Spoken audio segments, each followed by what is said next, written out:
तो एपिसोड की शुरुआत होती है और हमें दिखाया जाता है कि यूशिन वो अभी भी योंगफे के साथ मौजूद होती है और वो अब फ्लावर वैली जाने के लिए पूरी तरह से तैयार थी। उसके लिए वो फौरन से वहां पर अपने कॉफिन को समन करती है तो उसका कॉफिन वहां पर आ जाता है, जिसके बाद वो उसी कॉफिन को एक कैरेज में कन्वर्ट कर देती है, जो कि दिखने में काफी ज्यादा अलग तरह का कैरेज होता है।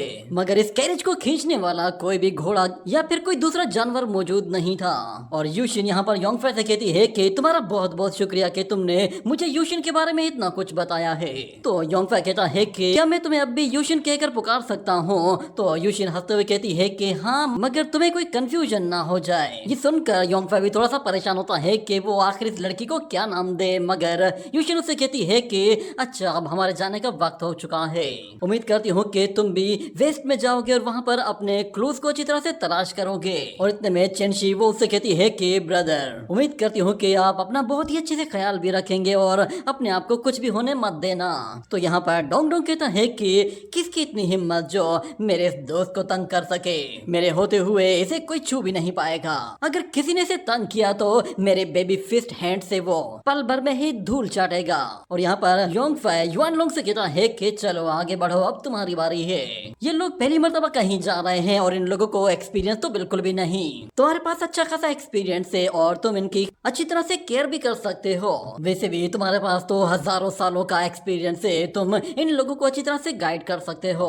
ये कहने के बाद वो उस कैरेज की तरफ इशारा करते हुए कहता है कि चलो ये चीज अच्छी तरह से पहनकर देख लो, ये तुम्हें फिट आती है या नहीं। ये देखते ही युआन लोंग का मुंह खुला का खुला रह जाता है। उसे समझ में आ जाता है कि यहाँ पर उससे क्या काम लिया जाने वाला है। इसके लिए वो उसे ट्रेजर्स की लालच भी देते हैं, मगर युआन लोंग साफ साफ मना कर देता है कि नहीं नहीं, बिल्कुल भी नहीं। तुम लोगों को क्या लगा कि ग्रैंडपा युआन लोंग तुम्हें घोड़ा बनकर इस कैरेज को खींच कर दिखाएंगे? मैं एक बूढ़ा ड्रैगन हूँ, ऐसा काम करना मेरे लिए इंसल्टिंग होगा। इतना कहने की देर थी कि अचानक उसे एक पंच आकर लगता है और अगले सीन में हमें दिखाया जाता है कि वो उस कैरेज को खींचने के लिए उस कैरेज के आर्मर को अपने ऊपर पहन लेता है।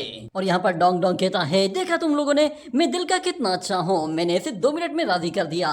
मगर यहाँ पे युआन लोंग कहता है कि मैं तुम्हें तो बाद में आके बताऊंगा। ये सुनकर चेंशी कहती है, इसने अभी क्या कहा? तो यूशिन कहती है कि तुम भूल जाओ इसे, लगता है शायद ये वेदर के अच्छे होने की वजह से गाना गुनगुना रहा है। इतना कहने के साथ वो लोग फौरन से उसी कैरेज के ऊपर जाकर बैठ जाते हैं और योंगफे से कहते हैं कि ठीक है, हम लोग बाद में मिलेंगे। और चेंशी भी कहती है कि ब्रदर अपना ख्याल रखिएगा। ये कहने के साथ वो ड्रैगन फिर फौरन से उस कैरेज को खींचता है और तेजी से ऊपर ले जाता है। और यहाँ पर योंगफे कहता है कि अब हम लोगों को वेस्टर्न जर्नी की तरफ निकलना होगा। मुझे नहीं मालूम कि वो जगह कैसी है जहाँ पर सिर्फ फाइटिंग स्पिरिट और मैजिक ही काम आता है।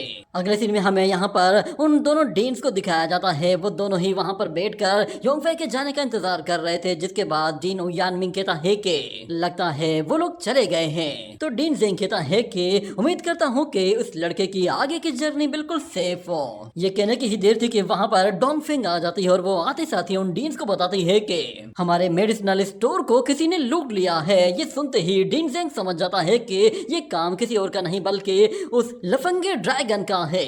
उसे तो मैं बहुत ही बुरी मौत मारूंगा। ये कहने के बाद ये सीन यहीं पे ही कट हो जाता है। अगले सीन में हमें दिखाया जाता है कि यहाँ पर मेंगलियार की सीनियर सिस्टर वो एक लेटर लिख रही होती है और कहती है कि जूनियर सिस्टर, अब तुम्हें हार मान लेनी चाहिए। मैं तुम्हें एक क्लासमेट की हैसियत से बहुत ज्यादा मिस करती हूँ। मुझे मेरी पुरानी वाली क्लासमेट वापस चाहिए। ये कहने के बाद वो उस प्रिजन की तरफ देखती है तो वहाँ पर चेन्स खुली हुई होती है, जिस पर वो काफी ज्यादा हैरान हो जाती है। इतने में अचानक मेंगलियार वो अपनी सोड निकालती है और उसके गले पे रखते हुए कहती है कि अगर मुझे तुम्हारे बारे में पहले से ही पता ना चलता कि तुम यहाँ पे इफेक्टेड हो तो मैंने तुम्हें बहुत पहले ही मार दिया होता। मगर सिस्टर लिन कहती है कि ये कैसे हो गया? मैंने 108 एक्यूपंक्चर पॉइंट्स पर क्लिक किया था और तुम्हारी बॉडी को पूरी तरह से ब्लॉक कर दिया था ताकि तुम्हारी वेंट्स में किसी तरह की कोई एनर्जी फ्लो ही ना हो।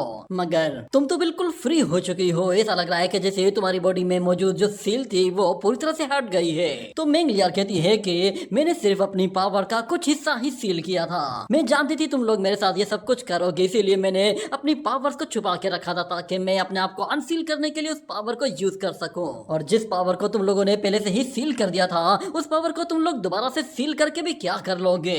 तो यहाँ पर सीनियर लिन कहती है कि जब तुम्हें पता है कि मैंने लसेक्ट के साथ अलायंस बना लिया है तो फिर तुमने मुझ पर हमला क्यों नहीं किया? तो मेंगलियार कहती है कि मैंने बहुत पहले ही नोट कर लिया था कि तुम बिल्कुल चेंज हो गई हो। मुझे तुम्हारे अंदर विलनेस दिखाई दे रही थी, मगर मैं तुम्हें मारने के बजाय तुम्हारे अंदर की विलनेस को खत्म करना चाहती हूँ। और यहाँ पे हमें पास्ट का भी सीन दिखाया जाता है। जब मेंगलियार ने अपने मास्टर को ये बात बताई थी तो मास्टर ने कहा था कि ये काम मैं खुद करूंगी। और यहाँ पर मेंगलियार वो अपनी सिस्टर को बताती है कि लास्ट सेक के लोग वो हमेशा लोगों के दिल के साथ खेलते हैं।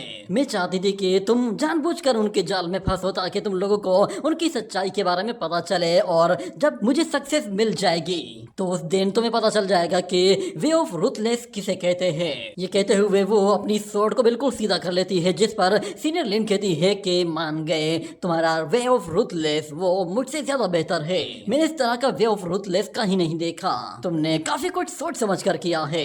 ये कहने के साथ वो अपनी स्वॉर्ड निकाल लेती है ताकि वो अपने आप को डिफेंड कर सके, मगर यहाँ पर मेंगलियार उससे कहती है कि मैं तुम्हें अपने साथ कंपेयर बिल्कुल भी नहीं करती, मैं चाहती हूँ कि तुम अब चुपचाप बैठकर मेरी बात सुनो। ये सुनते ही अपनी स्वॉर्ड वापस रख लेती है, क्योंकि उसे पता चल गया था कि मेंगलियार उसे नहीं मारना चाहती। मेंगलियार उससे कहती है कि तुम्हें लगता है कि तुम उस छोटे से नाइफ के साथ मेरे साथ फाइट कर पाती, ऐसी बेवकूफी करके तुम अपनी जान गवा बैठती। अब शराफत से वो ब्रश उठाओ और जो मैं कहती हूँ वो लिखना शुरू करो। मैं तुमसे वादा करती हूँ कि तुम्हें जो कुछ चाहिए वो तुम्हें मिल जाएगा। तुम एक सक्सेसर बनना चाहती हो, तुम्हारा ये ख्वाब पूरा करने के लिए मैं तुम्हारी मदद करूंगी, और अभी से ही मैं एक लीडर की पोजीशन तुम्हें दे रही हूँ। मगर सीनियर लिन कहती है भला मैं तुम्हें भरोसा क्यों करूंगी।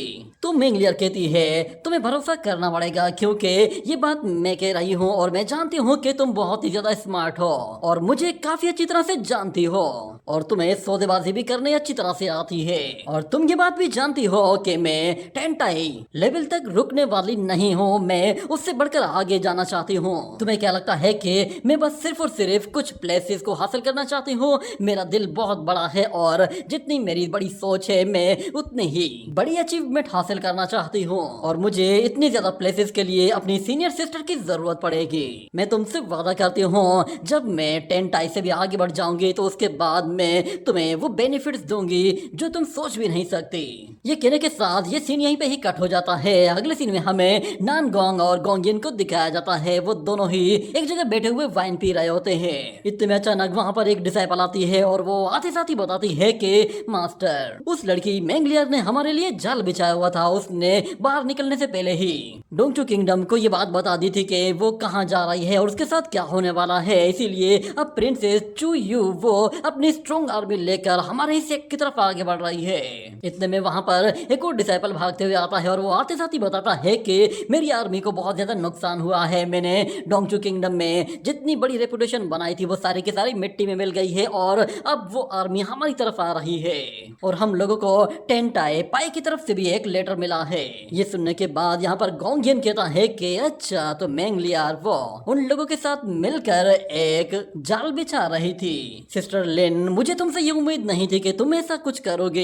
ये सुनकर नानगोंग कहती है कि ब्रदर, अब तुम्हें समझ में आ गया ना कि वो छोटी सी लड़की हमारे लिए कितनी बड़ी सरदर्द बन सकती है। ये कहने के बाद वो लोग फौरन से उस लेटर को अपनी तरफ बुलाते हैं और यहाँ पे गोंगियन कहता है कि सिस्टर, अब बताइए कि आगे का प्लान क्या है।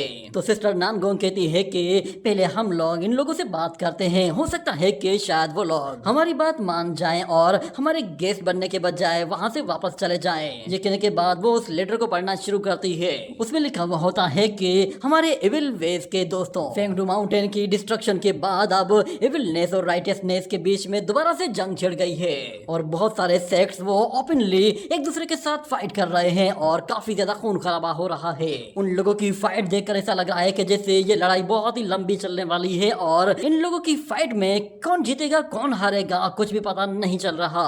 हमें बताया जाता है कि ये लेटर असल में मेंगलियार ने ही उन लोगों को लिखकर भेजा है। मेंगलियार ने उन लोगों को लाइफ एंड डेथ बैटल लड़ने के लिए एक अलग जगह पर इनवाइट किया है और वो उन लोगों को बता रही है कि वो अब वेस्टर्न कॉन्टिनेंट की तरफ जाने वाली है, जहां पर वो आगे चलकर उन लोगों से फाइट कर सकती है और एविल होली लैंड में से कोई भी शख्स उन लोगों के पास जाकर उन्हें चैलेंज कर सकता है। उसने यहाँ पर ओपनली सब लोगों को चैलेंज किया था। ये लेटर पढ़ने के बाद नानगोंग फौरन से उस लेटर को जला देती है और अपने ब्रदर से कहती है कि उस लड़की ने एक बहुत ही मजेदार रास्ता चुना है, चलो इसमें अब काफी मजा आने वाला है। बहुत जल्द अब एविलनेस और राइटियसनेस के डिसेंडेंट्स वो सारे के सारे वेस्टर्न कॉन्टिनेंट की तरफ आगे बढ़ेंगे और वहां पर ही अब सबसे बड़ी बैटल होने वाली है। और मेंगलियार पहले से ही वहां पर निकल गई थी और उसने सब लोगों को बता दिया था कि इस लड़ाई में चाहे कोई भी अपने साथ किसी किस्म का भी मास्टर लेना चाहे तो वो ला सकता है। और साथ में वो वहां पर अब वेस्टर्न कल्टीवेशन वर्ल्ड को भी पूरी तरह से हिला कर रख देने वाले थे। उन लोगों ने पहले ही डिसाइड कर दिया था कि वो लोग वेस्टर्न कॉन्टिनेंट में जाते ही अपनी कल्टीवेशन शो करके सब लोगों की नजरों में आएंगे और अपना टारगेट अचीव करने के लिए वो एक से बढ़कर एक चाल भी चलेंगे। मेंगलियार दिल ही दिल में कह रही होती है कि मुझे बस सिर्फ और सिर्फ मौके का इंतजार है। एक मर्तबा मुझे मेरी चीज मिल गई तो मैं फौरन से वहां से निकल जाऊंगी और कभी लौट कर नहीं आऊंगी। वहां पर उसकी स्पिरिट मौजूद होती है और वो उससे कहती है कि मुझे तुम पे पूरा भरोसा है, तुम जो कुछ करना चाहती हो तुम कर सकती हो। और यहाँ पे हमें हल्की सी एंशिएंट डीमन किंग की भी झलक दिखाई जाती है जो कि हूबहू योंगफei की तरह दिखता था। और वो स्पिरिट मेंगलियार से कहती है मैं यकीन नहीं कर पा रही तुम्हारा टेम्परामेंट वो इतना स्ट्रॉन्ग है, तुमने न जाने कितनी मर्तबा धोखा खाया है, उसकी वजह से शायद तुम इतनी ज्यादा स्ट्रॉन्ग बन गई हो। पर मेंगलियार जानती थी कि वो स्पिरिट जानबूझकर उसे वरगला रही है, इसीलिए वो उससे कहती है कि मुझे बेवकूफ बनाना बंद करो। मैंने तुमसे पहले भी कहा है कि हम दोनों अपना अपना मकसद पूरा करना चाहते हैं और उसके लिए हमें बस एक दूसरे के साथ कोऑपरेट करना है। और मैं तुम्हें एक बात बिल्कुल क्लियर कर देना चाहती हूँ, तुम मेरी बॉडी में सिर्फ और सिर्फ एक गेस्ट हो। और फिर अगले सीन में हमें दोबारा से योंगफei को दिखाया जाता है, वो जंगल के बीच से होते हुए जा रहा होता है और डोंग डोंग उससे कहता है कि पता नहीं तुम्हारी कल्टीवेशन कब अपग्रेड होगी और कब तुम उड़ना सीख जाओगे, क्योंकि इस तरह तो पैदल चलते चलते मैं बहुत ज्यादा थक गया हूँ। डोंग डोंग खुद तो उड़कर जा सकता है मगर योंगफei की वजह से उसे भी बिल्कुल स्लो स्लो चलना पड़ रहा था, इसीलिए वो अब काफी परेशान था। मगर योंगफei उससे कहता है तुम बेफिक्र हो जाओ, मैंने खुद से कुछ अरेंजमेंट्स की हुई है। ये कहने के बाद वो उसे पीने के लिए थोड़ा सा पानी देता है और कहता है कि हम लोग वेस्ट की तरफ जा रहे हैं तो हम लोगों को कोई ना कोई प्लानिंग करके जाना चाहिए। ये सुनकर डोंग कहता है कि प्लानिंग, किस तरह की प्लानिंग? तो योंगफei उसे बताता है कि मैंने वेस्टर्न कॉन्टिनेंट के बारे में सुना है कि ये कॉन्टिनेंट बहुत ही बड़ा है और वहां पर न जाने कितने ही बड़े बड़े कंट्रीज हैं। ईस्टर्न बॉर्डर की तरफ शिनलान मौजूद है, ये बिल्कुल सिमिलर हमारे डोंगचू किंगडम की तरह है। मगर शिनलान को छोड़कर बाकी के कंट्रीज की बात की जाए तो वो शिनलान से कई गुना ज्यादा ताकतवर हैं और काफी बड़े भी हैं। हमें सरवाइव करने के लिए सबसे पहले छोटे और कमजोर कंट्री की तरफ जाना चाहिए जहां पे हमारे सरवाइव करने के और इन लोगों को समझने के ज्यादा चांसेस हैं। ये सुनकर डोंग डोंग कहता है कि क्या वहां पर बहुत सारे कंट्रीज हैं? इसका मतलब तो फिर ये हुआ कि हमें वो क्लूज ढूंढने के लिए यहाँ पे सदियां बीत जाएंगी, क्योंकि इतने सारे कंट्रीज में जाना और वहां पे क्लूज ढूंढना इतना आसान काम नहीं होगा। जबकि सिस्टर यूशिन ने कहा था कि सिर्फ हमें वेस्ट की तरफ जाना है, उसने तो बताया भी नहीं कि वेस्ट की तरफ तो इतने सारे कंट्रीज हैं। शायद अब हम लोगों को ये क्लू ढूंढते ढूंढते अपनी सारी जिंदगी यहीं पे ही गुजारनी पड़ेगी। मगर योंगफei उसे कहता है कि यही तो मैं तुम्हें बता रहा हूँ कि मैं यहाँ पे एक प्लान बनाकर आया हूँ। हम लोग तो यहाँ पर क्लूज ढूंढने के लिए आए हैं, मगर हम लोग क्लू ढूंढने के लिए कहीं भी नहीं जाएंगे, बल्कि हम उन क्लूज को मौका देंगे कि वो खुद हमारे पास चल कर आए। तो डोंग डोंग कहता है कि वो क्लूज भला चलकर हमारे पास कैसे आएंगे?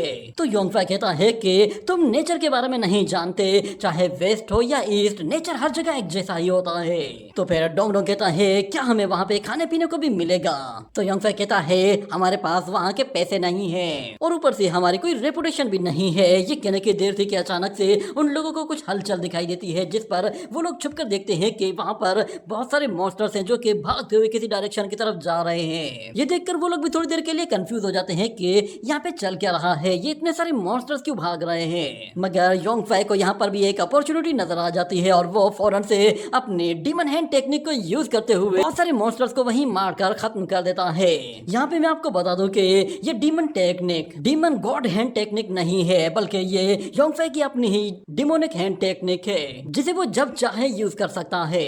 मगर वहाँ पे मौजूद डोंग वो इतने सारे एनिमल्स को देखता है तो वो कहता है कि ये तो बहुत सारा खाना है, मैं तो ये सारा खा भी नहीं पाऊंगा। मगर योंगफei उससे कहता है कि बेबी ड्रैगन, क्या तुम्हें ये नहीं मालूम कि मैजिकल स्क्रॉल्स वो किस चीज से बनाए जाते हैं और मैजिक के लिए क्या चीज जरूरी होती है? ये कहने के बाद वो फौरन से एक मॉन्स्टर की बॉडी के अंदर हाथ डालते ही उसके अंदर से एक क्रिस्टल बाहर निकाल लेता है, जो कि असल में उस मॉन्स्टर का कोर एनर्जी सोर्स था। उस क्रिस्टल को देखते ही डोंग डोंग कहता है कि ये तो एक मैजिकल क्रिस्टल लग रहा है। तो योंगफei कहता है कि हाँ बिल्कुल सही कहा तुमने, वेस्टर्न कॉन्टिनेंट्स में इस तरह के मैजिकल क्रिस्टल्स बहुत ही कम होते हैं। हम लोग इस तरह के क्रिस्टल्स वहां पर बेचकर अच्छा खासा पैसा कमा सकते हैं और बहुत जल्द हम लोग वहां पर हर जगह फेमस भी हो जाएंगे।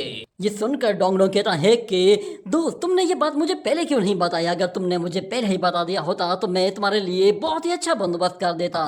तुम्हें बहुत सारे एनिमल्स चाहिए ना, चलो मैं तुम्हारे लिए अरेंज कर देता हूँ। ये कहने के बाद वो फौरन से वहां से चला जाता है और कुछ ही देर के अंदर जब वो वापस आता है तो वो आते हुए कहता है कि चलो मैं तुम्हारे लिए बहुत सारे मॉन्स्टर को इसी तरफ लेकर आया हूँ, अब हम लोग अमीर हो जाएंगे, हमारे पास पैसा ही पैसा होगा। मगर योंगफे देखता है कि वो तो कुछ ज्यादा ही एनिमल्स को पकड़कर इसी तरफ ले आया है। वो सारे के सारे इतने ज्यादा खूंखार और इतने ताकतवर होते हैं कि योंगफे भी डर जाता है और कहता है कि तुम इतने सारे एक साथ क्यों ले आए? ये तो काफी ज्यादा खतरनाक लग रहे हैं और मैं इतने सारे मॉन्स्टर से एक साथ कैसे निपटूंगा? इतने में वहां पर एक बहुत ही बड़ा और काफी ताकतवर राइनोसोरस भी आता है, जो कि वहां पे मौजूद सभी मॉन्स्टर से सबसे ज्यादा ताकतवर लग रहा था। उसे देखते ही योंगफे कहता है कि ये राइनो बहुत जल्द 4th लेवल में ब्रेक थ्रू करने वाला है और जरूर ये अपनी राइनो जनरेशन का कोई बीस्ट किंग होगा। और वो वहां पे मौजूद उन टाइगर्स को देखते हुए कहता है कि ये तो कुछ ज्यादा ही हाई लेवल के मॉन्स्टर लग रहे हैं, मुझे नहीं लगता कि मैं इतने सारे मॉन्स्टर्स को एक साथ मैनेज कर पाऊंगा।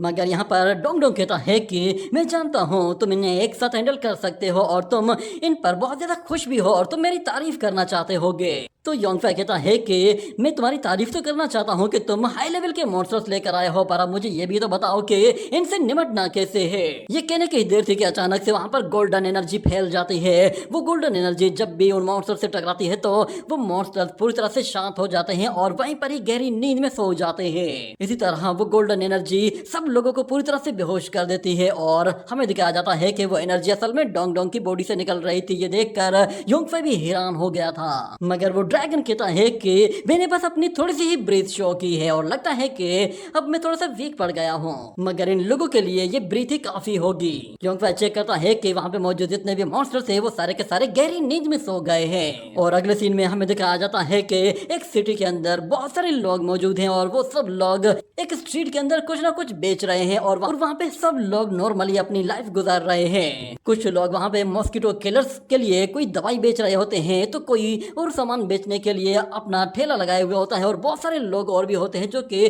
कुछ चीजें खरीद रहे थे। मगर इतने में अचानक वहाँ पे जमीन हिलना शुरू हो जाती है और लोग परेशान हो जाते हैं कि यहाँ पे हो क्या रहा है। पहले तो उन लोगों को लगा कि शायद ये कोई अर्थक्वेक है, मगर देखने चिल्लाने की आवाजें आने लगी। वो सब के सब वहां से भाग रहे थे और उन लोगों को पीछे बहुत सारे मॉन्स्टर्स आते हुए दिखाई देते हैं, जिसे देखते ही वो सब लोग गली से दूर कहीं भागने की कोशिश करते हैं। मगर वो लोग देखते हैं कि उन मॉन्स्टर्स के ऊपर कोई बंदा बैठा हुआ है, जिस पर वो लोग काफी हैरान होते हैं कि ये कैसे पॉसिबल हो सकता है कि इनके ऊपर एक ह्यूमन बंदा मौजूद है। ये सुनने के बाद सब लोग रुक जाते हैं और देखते हैं कि ये तो वाकई में एक लड़का है और ये इतने पावरफुल मॉन्स्टर्स को कैसे कंट्रोल कर रहा है, क्या ये कोई सुपर हीरो है। मगर योंगफे वो वहाँ पे रुकने के बाद उन लोगों से कहता है कि मुझे माफ कीजिएगा, आप लोगों को डिस्टर्ब कर दिया, मैं यहाँ पे नया आया हूँ, मेरा नाम योंगफे है और मैं आप लोगों के साथ एक छोटा सा बिजनेस करना चाहता हूँ। ये कहने के बाद वो अपने बहुत सारे क्रिस्टल्स उन लोगों की तरफ थ्रो करता है और उन लोगों से कहता है कि मुझे ये सेल करने हैं, अगर आप लोगों में से कोई भी मुझे इसके लिए अच्छी प्राइस देगा तो मैं उसे ये डिस्काउंट के साथ भी दे सकता हूँ। उन क्रिस्टल्स को देखने के लिए वहाँ पे काफी ज्यादा लोग जमा हो जाते हैं। जब वो लोग देखते हैं कि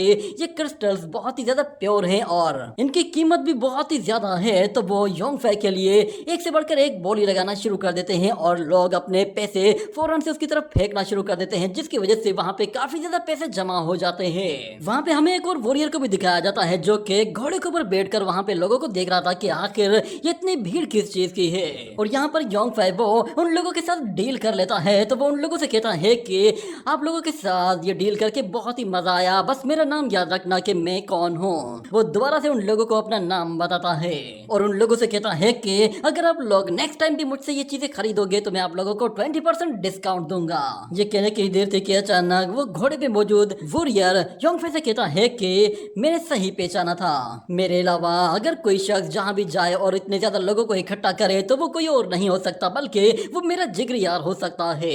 ये कहने के बाद वो फौरन से नीचे उतर कर योंगफे के सामने आता है तो योंगफे उसे देखते ही पहचान जाता है कि ये तो कैली है। ये कहने के बाद फिर हम लोग उन लोगों को एक और वाइन शॉप में देखते हैं जहाँ पर वो लोग अपने लिए वाइन ऑर्डर करते हैं और योंगफे यहाँ पर कैली के साथ बैठा होता है और कैली कहता है कि तुम यहाँ पे गोड्स और डीमंस के सीक्रेट्स का पता लगाने के लिए आए होगे, है ना? मैंने सही कहा ना? ये सुनकर योंगफे थोड़ा सा परेशान हो जाता है, मगर वो केली कहता है कि तुम बेफिक्र हो जाओ, मैं इसके बारे में किसी को कुछ भी नहीं बताने वाला। मगर योंगफे कहता है कि मुझे अभी भी समझ में नहीं आ रहा, मुझे लगा था कि शायद तुम कोई फॉरेन प्रिंस हो। तो केली कहता है कि तुम इससे ज्यादा क्या जानते हो, मैं तुम्हें बताता हूँ कि हमारे वेस्टर्न रीजन में बहुत सारे चर्चेज मौजूद हैं और चर्चेज के लोग वो सिर्फ और सिर्फ गॉड ऑफ लाइट पर बिलीव करते हैं। तो योंगफे कहता है कि हाँ, मैंने चर्च के बारे में सुना है, ये चर्च के लोग बहुत ज्यादा ताकतवर होते हैं। वो लोग खुद को इंटरनली एक टाइगर कहते हैं और बाहर के लोग उन लोगों को पॉप्स कहते हैं। और मैंने ये भी सुना है कि चर्च ऑफ लाइट के लोग वो चर्च ऑफ डार्कनेस को अपोज करते हैं, यानी कि ये दोनों एक दूसरे के दुश्मन हैं। मगर केली उससे कहता है कि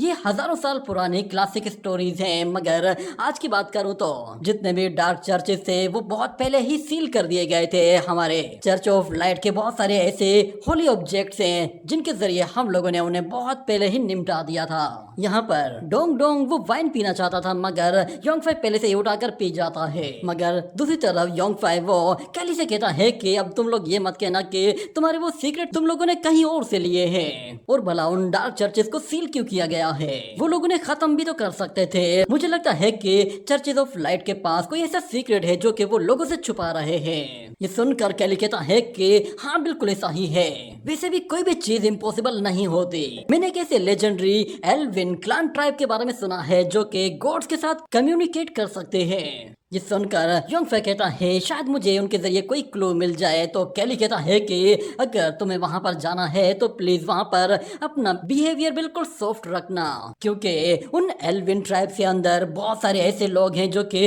गॉड्स की तरह के ताकतवर वॉरियर्स हैं और न जाने कितने हजारों सालों से आइसोलेशन में मौजूद हैं। मगर योंगफे उससे कान में कहता है कि क्या तुम मेरे लिए एक छोटा सा काम कर सकते हो, क्या तुम किसी ऐसे एल्डर को जानते हो जो कि चर्च ऑफ लाइट का मेंबर हो या फिर वो एंशिएंट एल्फ से बिलोंग करता हो। तो केली कहता है तुम्हें क्या लगता है कि हम लोग यहाँ पर इतने टाइम के बाद क्यों मिले हैं? मैंने तुम्हें पहले भी कहा था कि हमें किस्मत ने मिलाया है। मैं शिनलान टाउन में आया ही इसीलिए हूँ कि मैं डुक ओली की बर्थडे सेरेमनी को ज्वाइन कर सकूं।